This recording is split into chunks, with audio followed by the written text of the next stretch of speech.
ഗവൺമെൻറ്റിൻ്റെ മന്ത്രിമാരും എല്ലാവരും കൂടെ ചേർന്നൊരു യാത്ര നടത്തുന്നു. ആ യാത്രയിൽ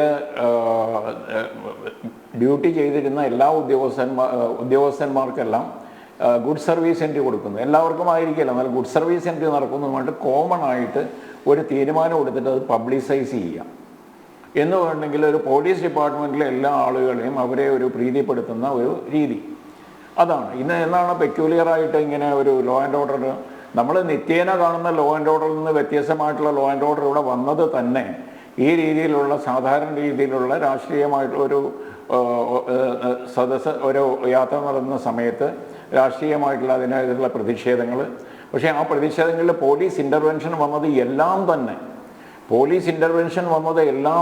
കൂടുതൽ ഇൻ്റർവെൻഷൻ സുത്യർഹമായിട്ടുള്ള സേവനം വേണ്ടി വന്നത് ഈ ഭരിക്കുന്ന കക്ഷിയുടെ സംഘടനയിൽപ്പെട്ട ആൾക്കാർ അതിക്രമം കാണിച്ചു കഴിഞ്ഞപ്പോഴും അതിന് നോക്കൂത്തികളായിട്ട് നിൽക്കേണ്ട അവസ്ഥ ചില ഉദ്യോഗസ്ഥന്മാർ നടപടിയെടുത്തു. ആവശ്യത്തിന് മതിയായ ബലം ഉപയോഗിക്കാൻ പാടുള്ളൂ എന്നുള്ളതാണ് ശരിക്കും police law and order issue വന്നു കഴിഞ്ഞാൽ അത് അവോയ്ഡ് ചെയ്യാൻ വേണ്ടിയിട്ട് മതിയായ ബലമേ പ്രയോഗിക്കാൻ പാടുള്ളൂ. നമ്മൾ കണ്ടു എന്താണ് നടന്നതെന്നുള്ളത്. അപ്പോൾ ഒരു ഫോൾസായിട്ടുള്ള ഒരു സന്ദേശം കൊടുക്കുകയാണ്. നമ്മുടെ സംവിധാനത്തിന് വേണ്ടിയിട്ട് എന്തും ചെയ്തു കഴിഞ്ഞിട്ടുണ്ടെങ്കിൽ അവർക്ക് നല്ല റിവാർഡുകൾ അവർക്ക് കിട്ടും എന്നുള്ള ഇതുപോലെ ഒരു അവസരം ഞാൻ ഇന്നുവരെ എൻ്റെ ജീവിതത്തിൽ ഞാൻ കണ്ടിട്ടില്ല. ഞാൻ മുത്തങ്ങ സംഭവത്തിൽ ഏറ്റവും അവസാനമായിട്ട് ഗോത്ര മഹാസഭയുടെ അവർക്കെതിരായിട്ട് നടപടി നടന്ന സമയത്ത് അവസാനം ഗോത്ര മഹാസഭയുടെ 4 പേരുമായിട്ട് സംസാരിച്ച മനുഷ്യനാണ്. അതിനുശേഷമാണ് അന്ന് ശങ്കർ റെഡ്ഡി സാറായിരുന്നു അവിടെ DIG ആയിട്ടുണ്ടായിരുന്നത്, നടേശൻ സാറായിരുന്നു SP. ഏറ്റവും അവസാനമായിട്ട് വിനോദിനെയും ഫോറസ്റ്ററെയും അവിടെ ബന്ദിയാക്കിയിരിക്കുന്ന സമയത്ത് അവരെ പരിക്ക് പറ്റിയിരിക്കുന്ന സമയത്ത് അവരെ ചികിത്സിക്കാൻ വേണ്ടി മെഡിക്കൽ ടീമിനെ അയച്ചു കൊടുക്കണം എന്ന് പറഞ്ഞിട്ട് ഗോത്ര മഹാസഭയുടെ 4 പേരായിട്ട് സംസാരിക്കാനായിട്ട് എന്നോട് പറഞ്ഞു IG.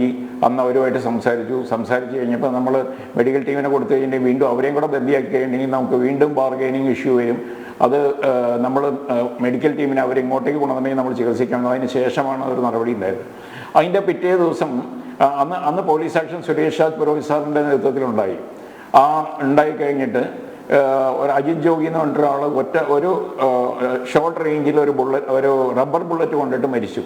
പിറ്റേ ദിവസം ഒരു പ്രധാനപ്പെട്ട പത്രത്തിൽ വന്ന ന്യൂസ് 8 ആദിവാസികളെ പോലീസ് വെടിവെച്ച് കൊന്ന് അവരെ രാജനെ കത്തിച്ച പോലെ കത്തിച്ചു എന്നുള്ള കറുത്ത വെണ്ടയ്ക്ക അക്ഷരത്തിൽ, ഞാൻ പത്രത്തിൻ്റെ പേര് പറയാനായിട്ട് ഉദ്ദേശിക്കുന്നില്ല. ഇതാണ് നമ്മുടെ ഈ രാഷ്ട്രീയത്തിൻ്റെ ഒരു നന്ദികേട് എന്ന് പറയുകയാണെങ്കിൽ, ഒരു എന്താ പറയുക, യാതൊരു പ്രിൻസിപ്പിളും ഇല്ലാത്ത അതൊക്കെ ഇന്നും ഇതുപോലത്തെ നമ്മുടെ ഡിബേറ്റുകൾ വരുന്ന സമയത്ത് ഹൈലൈറ്റ് ചെയ്യും. ഞാൻ ഇത് പറയാൻ കാരണം അന്നൊന്നും നമ്മൾ ചെയ്തത്, എന്നെ വിശ്വസിച്ച് ഏൽപ്പിച്ചത് ഉദ്യോഗസ്ഥന്മാർ എനിക്ക് ഗുഡ് സർവീസിൻ്റെ വിശ്വാസമുണ്ടോന്ന്. ഇന്ന് എനിക്ക് തോന്നുന്നത് വിശ്വാസമുള്ള പല ഉദ്യോഗസ്ഥന്മാരും ഈ ലോ ആൻഡ് ഓർഡറിൽ നിന്ന് മാറിയിട്ട് അവർ ശരിക്കും പറഞ്ഞാൽ ഇമ്പാർഷ്യലായിട്ട് ജോലി ചെയ്യുന്ന ആൾക്കാർ അവരെല്ലാം ഒതുങ്ങിയിരിക്കുകയാണ്. ഇപ്പോൾ ഇതുപോലുള്ള കാര്യങ്ങൾക്ക് അതിനുവേണ്ടി മൗനസമ്മതം നൽകുന്ന ആളുകൾ അവർ ഇതുപോലത്തെ കാര്യങ്ങൾ കൈകാര്യം ചെയ്യുന്നത് കൊണ്ടാണ് ഇതുപോലത്തെ സംഭവങ്ങൾ നടക്കുന്നതും. ശരിക്ക് എല്ലാ പൗരന്മാർക്കും ഒരേ രീതിയിൽ, പ്രതിപക്ഷമായിക്കോട്ടെ ഭരണകക്ഷി ആയിക്കോട്ടെ, എല്ലാവർക്കും ഒരേ രീതിയിലുള്ള പരിരക്ഷ നൽകേണ്ട ഒരു സംവിധാനം വളരെ മോശമായിട്ട് നമ്മുടെ നാട്ടിൽ കേരളത്തിൽ മാറിയിരിക്കുന്നത്.